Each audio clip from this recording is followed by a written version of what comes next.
પણ જીવનમાં એકાદ બે નિયમ રાખવા જોઈએ.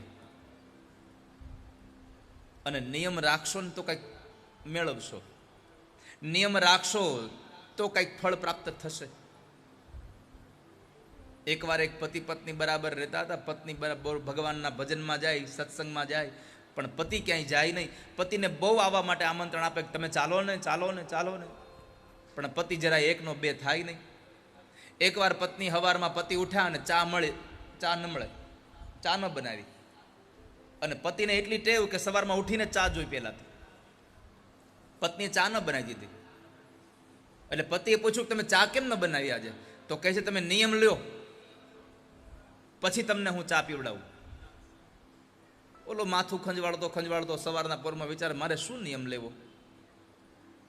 એમાં બરાબર પોતાની મેડી ઉપરનું જે મકાન હતું એમાં હતા એ રૂમમાં, ત્યાંથી એ બારી પડે ને એ બારી બરાબર પાછળ કુંભાર ભગતના ફળિયામાં પડે. ત્યાં એણે ગધેડું જોયું. આણે કીધું કે રોજ હવારમાં મારો નિયમ હવારમાં ગધેડાનું મોઢું જોઈને પછી ચા પીવાનું. તો બોલો, આણે ગધેડાના મોઢા જોવાનો નિયમ લીધો.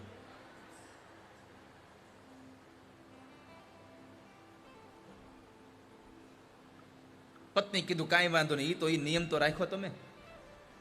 સવારમાં ઉઠે, આંખું ચોળતો સીધી બારી ખોલીને કુંભાર ભગતના ફળિયામાં જોઈ લે ગધેડાનું, અને સીધું પત્નીને કે હાલો મોઢું જોઈ લીધું, ચા બનાવી દો. પત્ની ચા બનાવી દે. રોજનો આ નિયમ, ગધેડાનું મોઢું જોઈને પછી ચા પીવાનું. એમાં બરાબર થોડો સમય વ્યતીત થયો અને એક વખતના સમયે કુંભાર ભગત માટી લેવા માટે સવારમાં વહેલા ગધેડું લઈને વ્યા ગયા. આ ભાઈ થોડોક મોઢો ઉઠ્યો ને બરાબર આમ ગધેડાનું મોઢું જોવા બારી ખોલી, ગધેડું મળ્યું નહીં.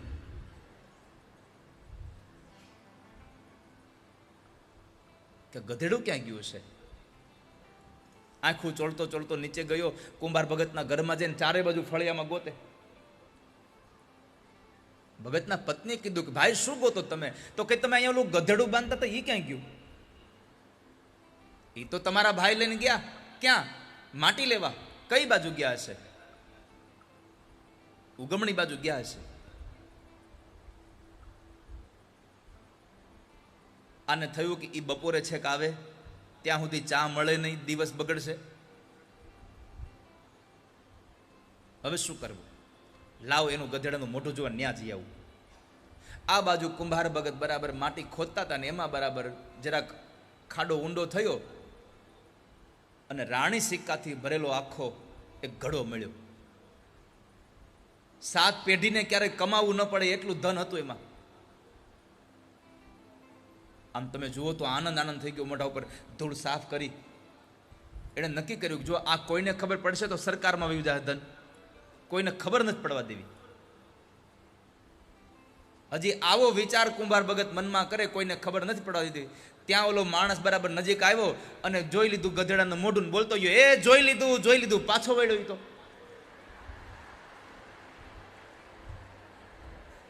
આણે જોયું તું ગધેડાનું મોઢું. ભગત સમજાય એણે જોઈ લીધો આ રાણી સિક્કાનો ઘડો. જો આગળ ગામમાં જઈને વાત કરશે કે આવું થયું તો આ બધું વયું જાય. એ ભાઈ ઉભા રહો, નાના જોઈ લીધું. એ તો આગળ ને આ ભગત પાછળ નહીં. કુંભાર ભગતે કીધું ઉભા રહો, હું તમને એક વાત કહું. ઉભા રહ્યો. હવે ઓલાને કઈ ખબર નહીં એટલે એ તો ઉભો રહ્યો 1 મિનિટ માટે. એકદમ દોડતા આવી શ્વાસ ચડી ગયેલો, હાંફતા ઉભા રહો. તમે કોઈને કઈ કહો, તમે ભલે જોઈ લીધું પણ એક કામ કરો, અડધા રાણી સિક્કા તમારા, અડધા રાણી સિક્કા મારા, પણ તમે કોઈને કહેતા નહીં આ ગામમાં.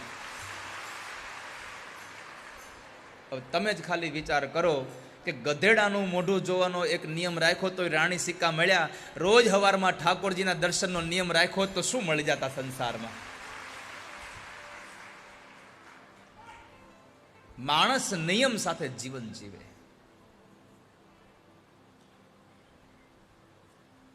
આપણું જીવનનો નિયમ હોય, સવારમાં ઉઠીએ તો ભગવાનનું નામ લઈએ.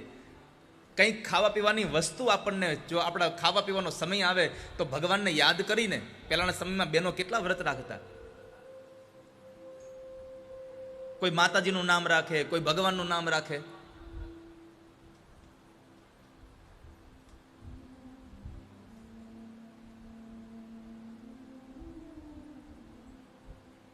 સામેવાળા માણસને પૂછે સામેવાળા માણસને કહે, જે નામનું જે વ્રત રાખ્યું બોલો જય શ્રી કૃષ્ણ, એટલે લોકો કેમ કે જય શ્રી કૃષ્ણ પછી પાણી પીવે. આમાં કદાચ હશે કોઈ બહેનોને કદાચ વ્રત.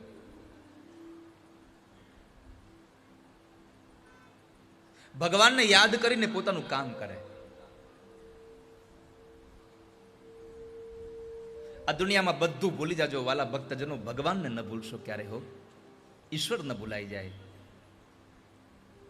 ઘણા લોકોને કહીએ ભગવાનને યાદ કરો, ભગવાનને ભજો. અરે ભાઈ, હવારમાં ઉઠીને કામે લાગીએ તો માંડ હાંજે પૂરું થાય, કઈ ભગવાન ભજવા.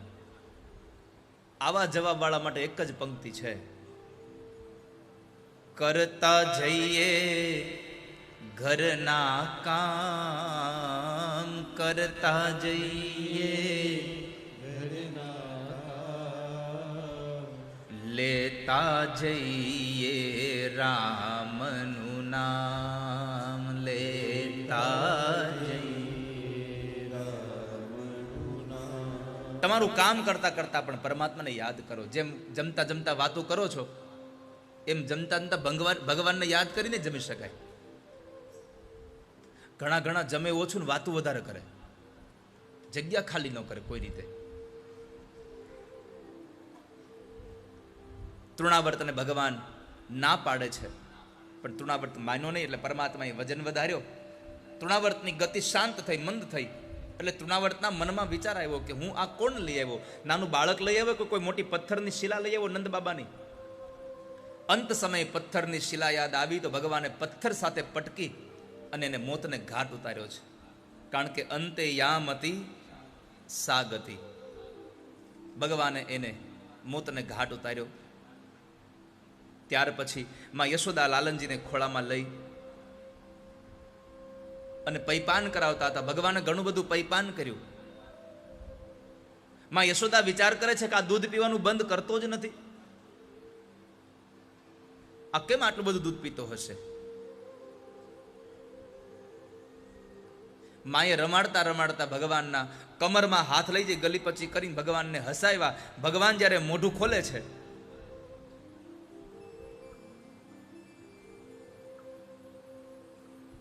એ સમયે માં યશોદા એમાં જોવા માટે જાય છે.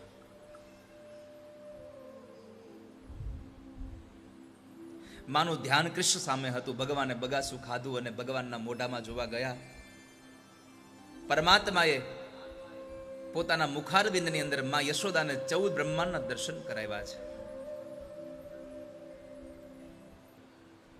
સુખદેવજી મહારાજે 3 પ્રકારના ઉદ્દેશ નિહિત કર્યો, એ કથા બતાવી અને પછી નામકરણ સંસ્કારની લીલા છે. ભગવાન જરા મોટા થયા.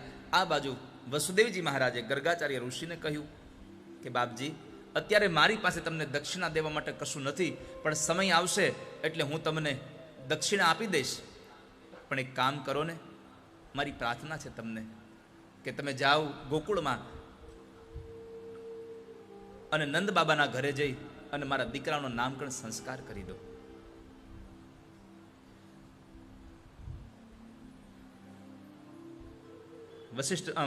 વસુદેવ મહારાજની પ્રાર્થનાને લઈ અને ગર્ગાચાર્ય ઋષિ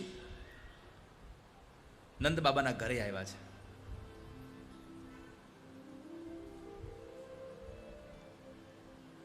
ગ્રંથોમાં મહાપુરુષો લખે છે, ગર્ગાચાર્ય ઋષિ સામેથી આવ્યા. સંતો ક્યારેય સામેથી આવે નહીં. આપણે પ્રધ્રામણી કરીએ, આપણી ભાવના બરાબર છે, પણ સંતો ક્યારેય આપણી ઘરે સામેથી આવે નહીં. અને સામેથી સંતો આવે ને જો તમને એમ કહે કે મારે તમારા ઘરે જમવું છે, તો સમજો તમારું ભાગ્ય ખુલ્યું હવે આ સંસારમાં. જ્યારે વશિષ્ઠ મહારાજ દશરથને ત્યાં આવે છે, રામજીને ત્યાં આવે છે, ત્યારે સ્વયં ભગવાન રામ ધન્યતા અનુભવે છે કે ગુરુજી, આપ મારે ત્યાં પધાર્યા અને આજ તમે મને ધન્ય કર્યો. સેવકના ઘરે સ્વામીનું આગમન થાય એ મંગલનું મૂળ છે, અમંગલનું દમન કરનારા છે. મહાપુરુષોના ચરણારવિંદ આપણે ત્યાં પડે તો સમજવું કે હવે આપણું મંગલ થનારું છે. સેવક સદન સ્વામી આગમનું મંગલ મૂલ અમંગલ દમનું. સેવકના ઘરે સ્વામીનું આગમન થાય, એટલે કે પરમાત્માનું, સંતોનું, મહાપુરુષોનું આગમન થાય. અને મહાપુરુષોના મુખેથી, વિદ્વાન પુરુષોના મુખેથી સાંભળ્યું છે કે તમારા ઘરે બ્રાહ્મણો અને તમારા ઘરે સંતોનું આગમન થાય ત્યારે સમજવું 3 વસ્તુનું પ્રમાણપત્ર તમને મળી રહ્યું છે. એક, તમારા ઘરમાં જે યજ્ઞ ચાલે છે એ યજ્ઞ સંપન્ન થયો છે એનું પ્રમાણપત્ર એટલે સંતોની પધરામણી છે. બીજું, તમારા પિતૃઓને ભગવાનનું ધામ મળ્યું એનું પ્રમાણપત્ર એટલે સંતોની પધરામણી. અને તમારા કુળનો હવે પ્રગતિનો સૂર્ય ઉદય થયો છે એનું પ્રમાણપત્ર એટલે બ્રાહ્મણો અને સંતોની પધરામણી તમારા ઘરે થાય તો સમજવું હવે આપણા પ્રગતિનો સૂર્ય ઉદય થઈ ચૂક્યો છે. આ 3 પ્રમાણપત્રો સંતોની પધરામણી બતાવે છે. આપ પ્રભુતા છોડી અને પ્રેમવશ મારા ઘરે આવ્યા. આજ મારું આંગણું ધન્ય થયું, આજ મારું ઘર ધન્ય થયું. પ્રભુતા તજી પ્રભુ કીન સને હું ભયવ પુનીત આજુય ગે હું. તમે તમારી પ્રભુતા છોડી અને પ્રેમને વશ થઈ અને મારા ઘરે આવ્યા. આજ મારું આંગણું ધન્ય થયું. નંદ બાબાએ ગર્ગાચાર્ય મહારાજનું સ્વાગત સન્માન કર્યું. બાપજી પધારો. આજ મારા પોતાના સૌભાગ્યની શું પ્રશંસા કરું કે તમારા જેવા મહાપુરુષ મારા ઘરે પધાર્યા, તમારા જેવા સંત મારે ત્યાં આવ્યા છે. અતિથિ સત્કાર કર્યો. અને અતિથિ એને કહેવાય જેની કોઈ તિથિ નક્કી ન હોય ને અતિથિ કહેવાય. પહેલાના સમયમાં આપણી ઘરે અતિથિ આવતા, હવે ગેસ્ટ આવે છે.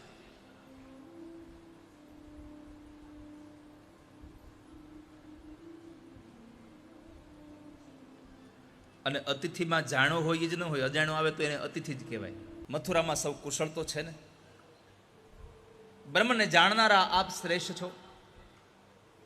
આપ આવ્યા છો તો મારી વિનંતી છે, અમારા બંને બાળકોના નામકરણ સંસ્કાર કરી દો તમે.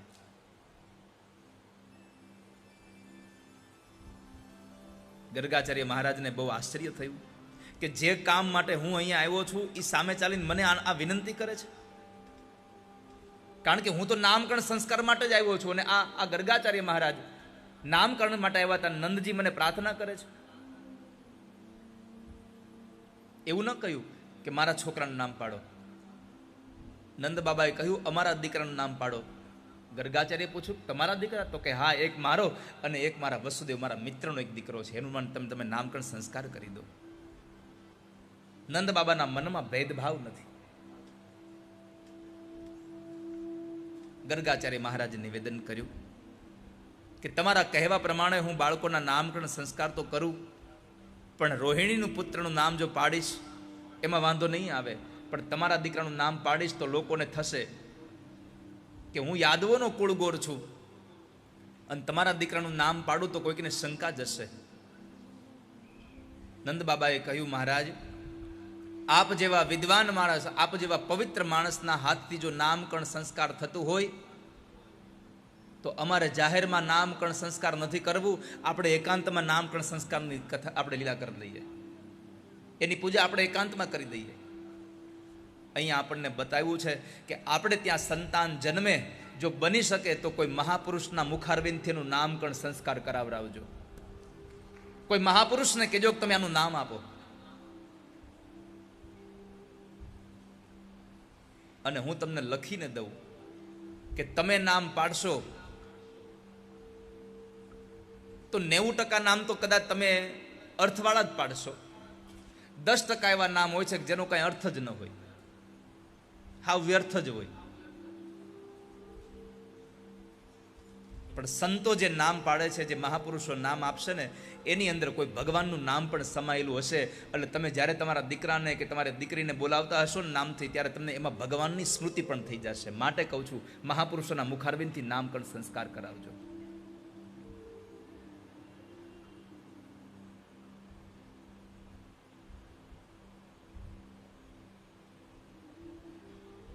માટે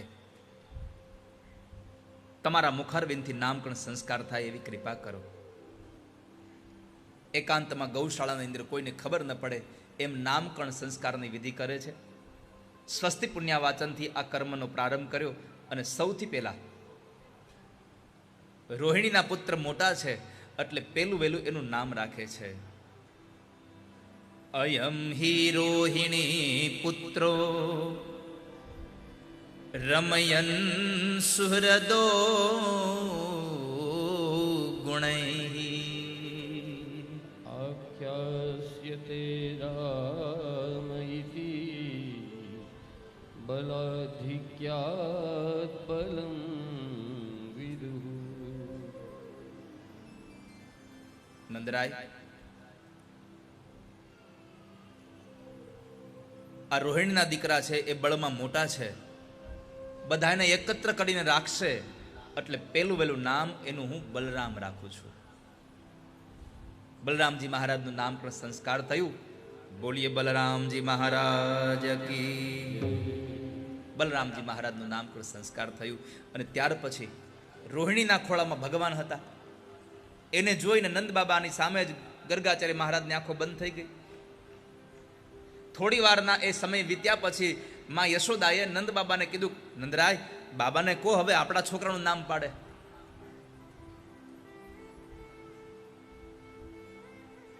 નંદ બાબાએ ગર્ગાચાર્ય ઋષિને કીધું, બાબા બાબા. ગર્ગાચાર્ય ઋષિ તો આંખો બંધ કરીને ક્યાંક ધ્યાનમાં ખોવાઈ ગયા હતા. જરા હાથનો સ્પર્શ કરીને કહ્યું, બાબા. ઓલા ઊંઘમાંથી જાગતા એમ ઝબકીને ગર્ગાચાર્ય માં, હા હા બોલો બોલો. બાબા ક્યાં ખોવાઈ ગયા? રોહિણીના દીકરાનું નામકરણ સંસ્કાર થયું, હવે અમારા દીકરાનું નામ પાડો તમે. ગર્ગાચાર્ય ઋષિ કહે છે, હું શું નામ પાડું? આનું નામ પાડવામાં તો હું મારું પોતાનું નામ ભૂલી ગયો છું. આનું નામ પાડવામાં મારું પોતાનું નામ ભૂલી ગયો છું. અરે બાબા, અમે લાલો તો કહીએ છીએ, પણ તમે કંઈક નામ આપો ને. હું શું નામ આપું? વેદો આને પુકારતા પુકારતા થાકતા નથી. બહુની સંતિ નામાની રૂપાણી ચ સુતસ્યતે ગુણકર્માણ રૂપાણી તાન્યહમ વેદનો જના. તાન્યહમ વેદનો જનાહ. હું શું કહું? પણ તમે આટલો બધો આગ્રહ કરો છો એટલે મને જે સૂજે છે એ તમને કહું કે તમારો દીકરો દરેક યુગમાં જન્મે છે, દરેક યુગમાં અલગ અલગ રંગનો આવે છે. આ વર્ષે આ વખતે તમારો દીકરો શ્યામ વર્ણનો થઈને આવ્યો, કૃષ્ણ વર્ણનો થઈને આવ્યો છે એટલે પેલું વેલું નામ એનું હું કૃષ્ણ રાખું છું. અને ભગવાનનું નામકરણ સંસ્કાર થયું. બોલી કૃષ્ણ કનૈયાલાલ કી. ભગવાનનું નામ થયું કૃષ્ણ. ગર્ગાચાર્ય ઋષિએ કહ્યું કે તમારો દીકરો જેવા જેવા કામ કરશે એવા એવા નામથી ઓળખાશે, જેવી લીલા કરશે એવી એવા નામથી ઓળખાશે. ભગવાનના અનેક નામો છે. કેટલા નામો પરમાત્માના? 1000 નામો છે. એમાંથી મારી પ્રાર્થના છે તમને કે એકાદું નામ તમને જે ગમે ને એ તમે નામને ધારણ કરી લેજો વાલા સ્વજનો. ભગવાનના નામકરણ સંસ્કાર થયા. માં યશોદાએ ગર્ગાચાર્ય મહારાજને પૂછ્યું, બાપજી જરા જોઈ દો ને, અમારો દીકરો ભણશે કે નહીં? ગર્ગાચાર્ય મહારાજે જન્માક્ષર માંડીને જોયું, આ દીકરો ભણશે ખરો ને આખી દુનિયાને ભણાવશે ખરો. ત્યાર પછી આના લગ્ન થશે કે નહીં?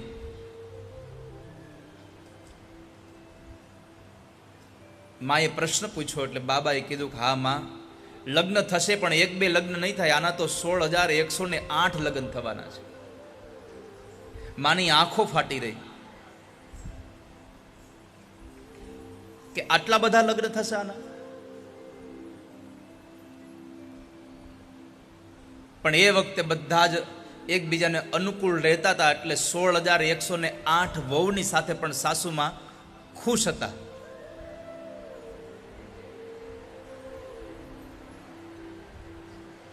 કેટલું સમજે છે આ લોકો? બોલો. અત્યારે એકની સાથે શાંતિ નથી.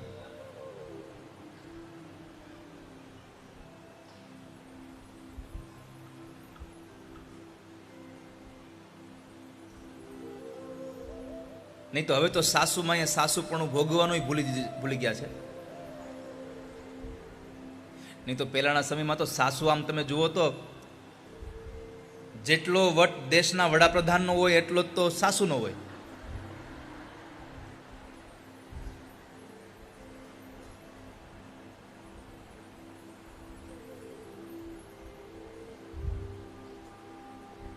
સાંજે સાસુમાને કંઈક બીજું શાક ખાવું હોય ને એની જગ્યાએ બીજું શાક કરી નાખ્યું હોય, પતી ગયું. જોકે સારું છે, ઝાલાવાડમાં આવું કાંઈ છે નહીં. અહીંયા તો બધા સાસુ બરાબર છે, વહુ બધી હારી છે. નહીં તો પેલા આપણે એક સમય હતો કે દીકરી યુવાન થાય એટલે આપણે કહેતા હતા, છોકરી અમે તારી હાટું પ્રાર્થના કરશું ભગવાનને તને હાહુ હારી મળે. પેલા આપણે આવી પ્રાર્થના કરતા હતા, હવે હાહુ પ્રાર્થના કરે છે.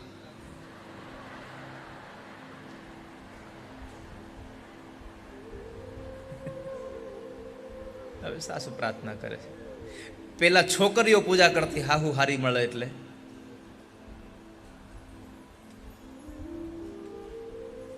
હવે સાસુ પૂજા કરે છે.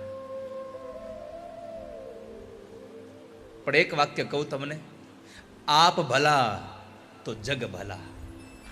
તમે એક સારા બની જાઓ, આખી દુનિયા તમારા માટે સારી થઈ જશે.